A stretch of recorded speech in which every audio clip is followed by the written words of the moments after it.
زمین پر بطور معجزہ کے نبی اعظم محمد عربی صلی اللہ علیہ وسلم کو عنایت کیا ہے، کچھ لب کشائی کرنے کی جسارت کر رہا ہوں۔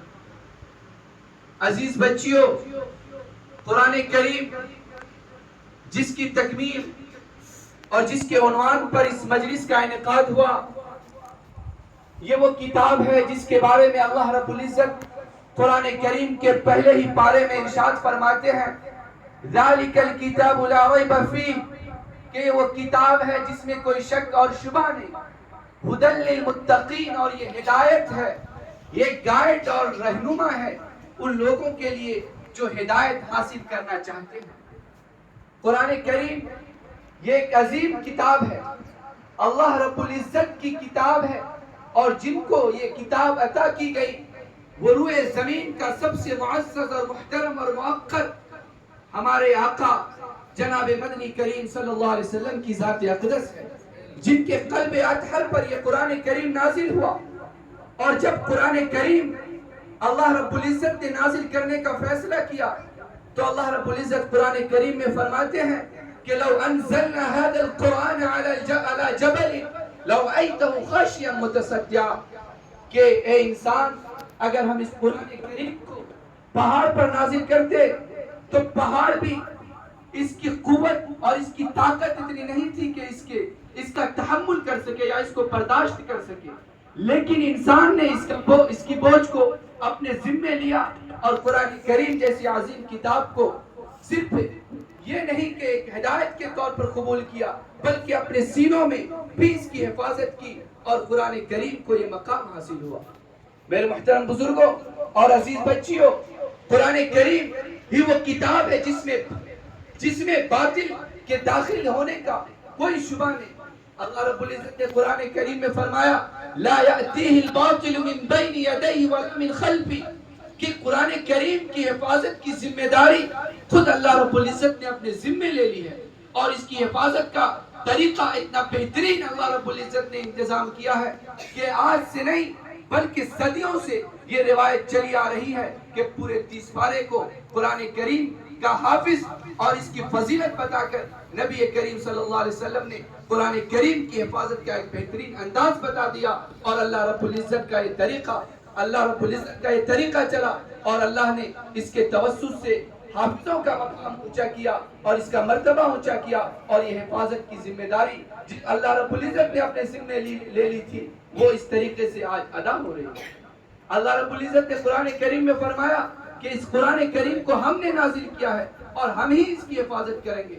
دیگر آسمانی کتابیں تحریف و تبدیل کا شکار ہو گئی، لیکن قرآن کریم میں ایک نقطے کا آج تک کوئی فرق نہیں ہوا، یہ قرآن کریم کا معجزہ ہے۔ قرآن کریم پوری انسانیت کو ہدایت کے لیے عطا کی گئی تھی۔ آپ کو معلوم ہونا چاہیے کہ اہل عرب کا کیا حال تھا۔ وہ قوم جو آبا پرست تھی، جو انتہائی بدبخت تھی، جو ذلیل و رسوا تھی، جو محروم زمانہ تھی، جو انتہائی ذلت کی زندگی گزار رہی تھی، لیکن جب قرآن کریم اس قوم کو عطا ہوا تو اللہ رب العزت نے اس کے بارے میں فرمایا اولئک هم المفلحون اولئک هم الصالحون۔ اس طرح کے الفاظ ان اہل عرب جو بدو تھے، جو انتہائی جاہل تھے، جن کے نسل میں اور جن کے طریقے میں انتہائی ذلت اور رسوائی مقدر تھی، لیکن قرآن کریم کا معجزہ تھا کہ وہ قوم دوسروں کے لیے ہادی اور رہنما بن گئی، اور کسی شاعر کو کہنا پڑا خود نہ تھے جو راہ پر اوروں کے ہادی بن گئے، کیا نظر تھی جس نے مردوں کو مسیحا کر دیا۔ عزیز بچیوں اور معزز علماء کرام، اگر ہم چاہتے ہیں کہ آج ایک عزت کی زندگی گزاریں، اگر ہم چاہتے ہیں کہ ہر جگہ ہماری عزت ہو اور ہر جگہ ہم ایک بہترین زندگی گزاریں، تو قرآن کریم کو ہم کو اختیار کرنا ہوگا، اور یہ وہ چیز ہے جس کے بغیر ہم ہر جگہ ذلیل و رسوا ہوں گے۔ اگر قرآن کریم کو ہم اختیار کرتے ہیں تو ایک باعزت زندگی گزاریں گے۔ آپ کو معلوم ہونا چاہیے کہ علامہ اقبال جو انتہائی بڑے لیڈر بھی اور انتہائی بڑے فلسفی اور ایک جید عالم بھی تھے، جس کو علامہ وقت کا خطاب ملا تھا، انہوں نے کہا تھا وہ معزز تھے زمانے میں مسلمان ہو کر، وہ معزز تھے زمانے میں مسلمان ہو کر، اور ہم خار ہوئے تاریخ قرآن ہو کر۔ آج ہم نے قرآن کریم کو چھوڑ دیا، جس کے نتیجے میں ذلت ہماری مقدر بن گئی۔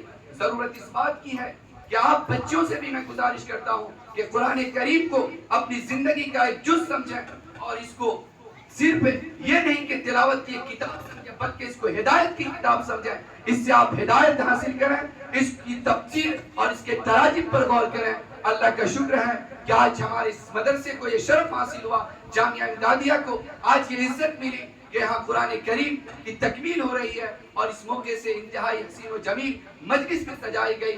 اللہ رب العزت اس مجلس کو بے حد قبول کرے اور ہم سب کو ذریعہ آخرت کا اور آخرت کے نجات کا اس مجلس کو ذریعہ بنائے. اللہ تبارک و تعالیٰ سے دعا ہے کہ اللہ تعالیٰ مزید اس طرح کی مجلس کو ہمارے اس جامعہ کو شرف حاصل ہو اور اس طرح کی مجلس ہمارے مدرسے میں ہمیشہ سجتی رہے تاکہ ہم سب کے لیے ایک کار خیر ہو. اب میں ام ہانی بنت مطیع اللہ کو دعوت دیتا ہوں کہ موصوفہ آئیں اور قرآن کریم کی تکمیل فرمائیں. ام ہانی.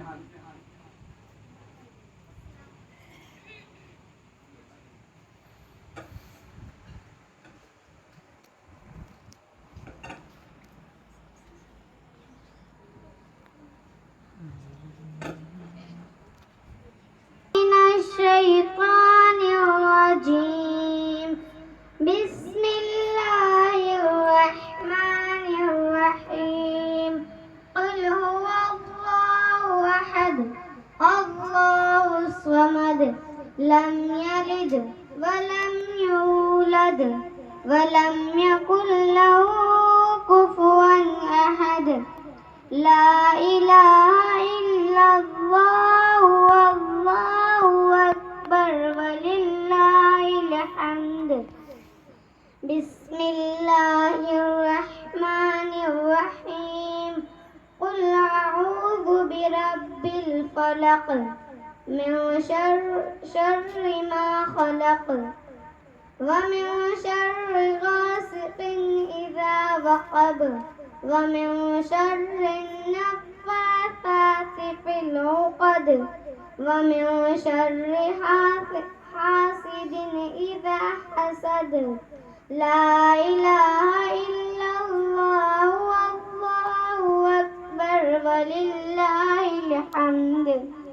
بسم الله الرحمن الرحيم قل أعوذ برب الناس ملك الناس إله الناس من شر الوسواس الخناس الذي يوسوس في صدور الناس من الجنة والناس. لا إله إلا الله والله أكبر ولله الحمد. بسم الله الرحمن الرحيم الحمد لله رب العالمين الرحمن الرحيم مالك يوم الدين إياك نعبد وإياك نستعين اهدنا الصراط المستقيم صراط الذين أنعمت عليهم غير المغضوب عليهم ولا الضالين آمين. بسم الله الرحمن الرحيم ألف لام ميم ذلك الكتاب لا ريب فيه هدى للمتقين الذين يؤمنون بالغيب ويقيمون الصلاة ومما رزقناهم ينفقون والذين يؤمنون بما أنزل من قبلك وبالآخرة هم يوقنون أولئك على هدى من ربهم وأولئك هم المفلحون. صدق الله العظيم.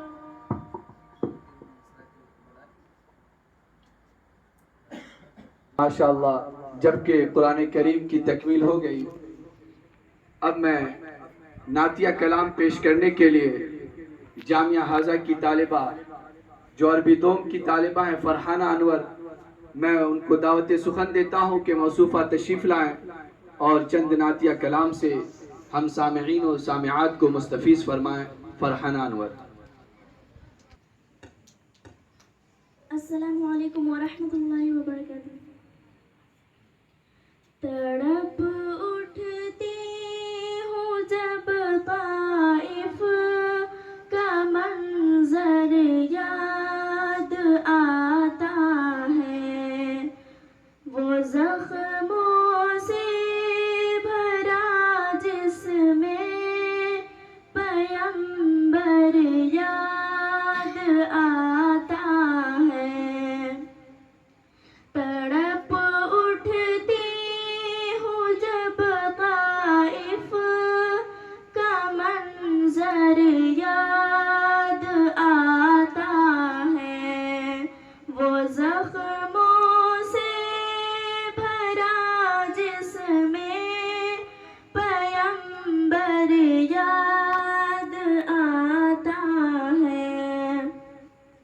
جدھر حضرت گزرتے تھے ادھر پتھر برستے تھے، جدھر حضرت گزرتے تھے ادھر پتھر برستے تھے۔ محمد مصطفیٰ پھر بھی دعائیں خیر کرتے تھے۔ تڑپ اٹھتی ہوں جب طائف کا منظر یاد آتا ہے، وہ زخموں سے بھرا جس میں پیمبر یاد آتا ہے۔ رسول اللہ کو لوگوں نے پتھر اس قدر مارا، رسول اللہ کو لوگوں نے پتھر اس قدر مارا، لہو بہنے لگی زخمی محمد ہو گئے سارے۔ تڑپ اٹھتی ہوں جب طائف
منظر یاد آتا ہے، وہ زخموں سے بھرا جس میں پیمبر یاد آتا ہے۔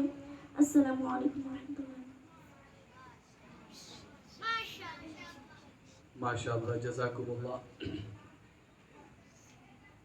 ابھی ہمارے سامنے موصوفہ جناب مدنی کریم صلی اللہ علیہ وسلم کی رحمت للعالمین کا نعتیہ کلام میں ذکر فرما رہی تھی۔ عزیز بچیوں، آپ کو معلوم ہے کہ طائف کا کتنا دردناک اور الم انگیز منظر تھا جو نبی کریم صلی اللہ علیہ وسلم کی ذات سے منسلک ہے۔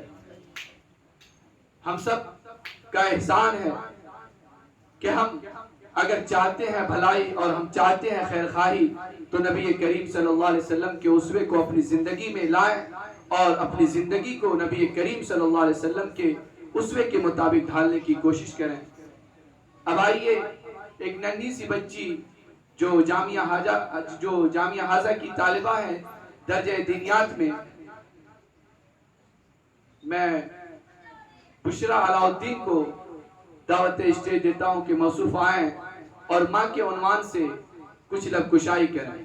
بشرا علاء الدین۔ السلام علیکم ورحمۃ اللہ وبرکاتہ۔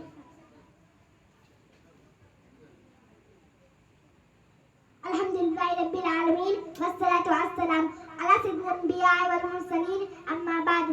وہ دھوپ کی تپیش اور اے ماں تیرا آنچل، بچپن مسل پیٹی کا، آنکھوں کا وہ کاجل، ماں مجھے یاد آتا ہے، ماں مجھے یاد آتا ہے۔ سامعین کرام، آج میں آپ حضرات کے سامنے ماں کے حوالے سے کچھ باتیں کرنا چاہتی ہوں۔ بہنوں، ماں کیا ہے؟ ماں محبت کا پیغام ہے، ماں زندگی کا سہارا ہے، ماں ہر غموں میں خوشی میں سچی شریک ہے، ماں وہ ہے جو ہمارے طرفنے سے تڑپتی ہے، ماں وہ ہے جو ہماری بیمار بنا دیتی ہے، ماں وہ ہے جو ہماری تکلیفیں چومتی ہے، ماں وہ ہے جو ہر روز جگنے کر ہماری فکر کرتی ہے۔ مگر ہم نے اپنے ماں کے لیے اپنے دل پر ہاتھ رکھ کر سوچا کیا کیا ان کی ماں کی ممتا کو کچلا اور اس کے ارمانوں کا گلا گھوٹا، والا جسے افتہ کہنے سے روکا گیا تھا، گالیاں دی، مارا پیٹا، گھروں سے دور کیا، مارا پیٹا اور کیا کیا نہیں کیا۔ کیا اللہ ہم سے خوش رہے گا، اپنی رحمتیں برسائے گا، پھر ہم بعد ہم سکون نہیں ملتا۔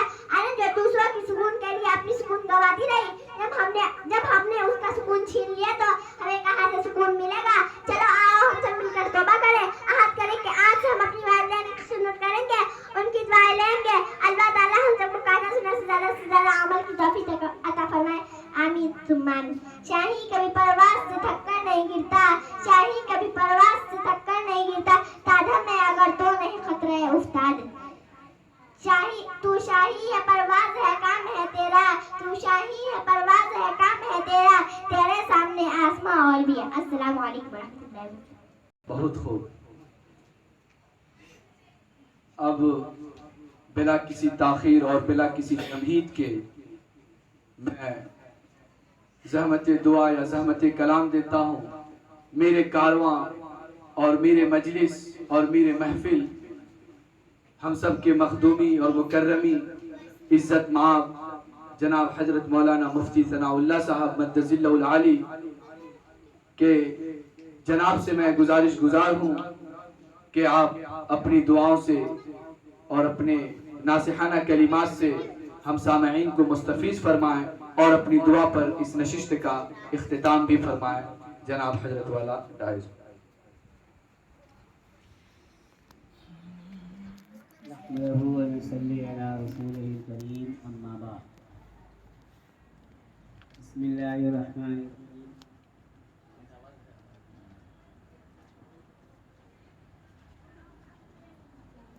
حضرات علماء کرام، معزز سامعین، عزیزہ طالبات، یہ مجلس ختم قرآن کی مجلس ہے، جہاں پر